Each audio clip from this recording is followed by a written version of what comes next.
when we're going, there's a lot of arm motion. It's fairly unilateral, and you're doing this over the course of a long time and sometimes a shorter time. So Carlos has some really great ideas on how to get the arm and the shoulders to loosen up and feel a little bit better when their range of motion has been kind of self-restricted for the purpose. So I'll get out of the way. Yep. There we go.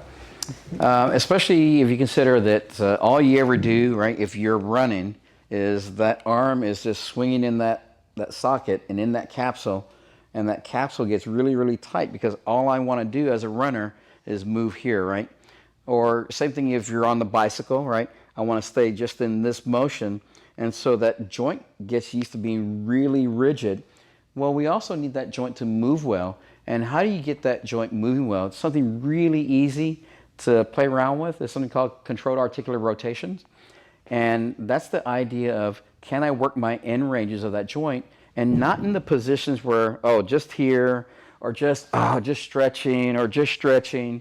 There comes a point where you have to move, in order for that joint to function well, you have to move that joint to its maximum end range. Not the pain, I'm just saying maximum end range that you can control.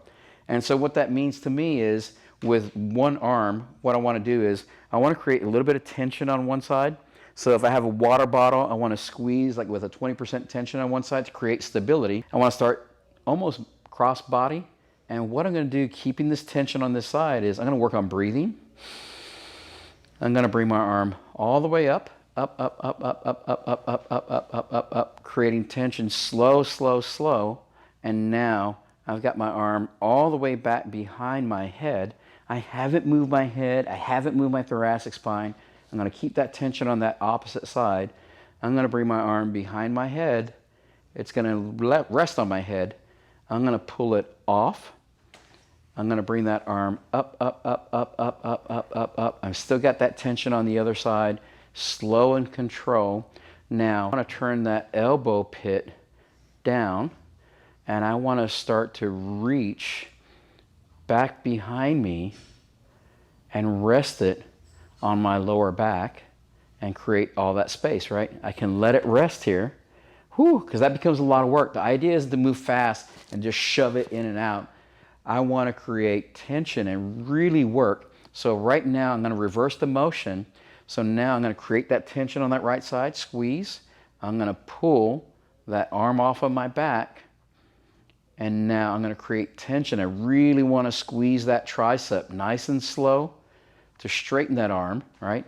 It's behind me. My elbow pit is down. I'm going to turn that elbow pit up. Nothing else has moved.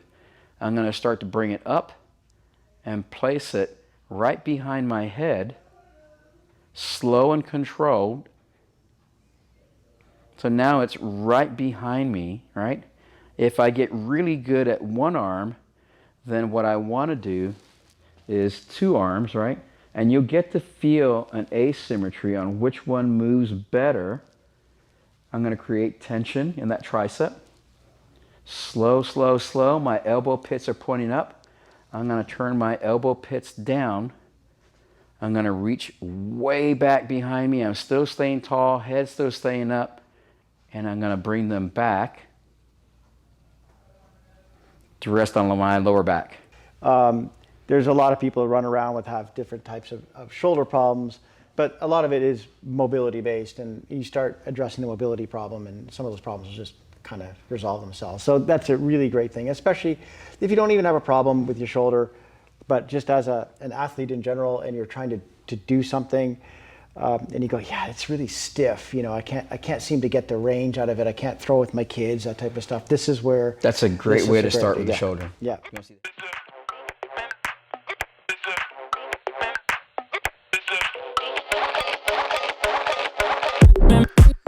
Is it?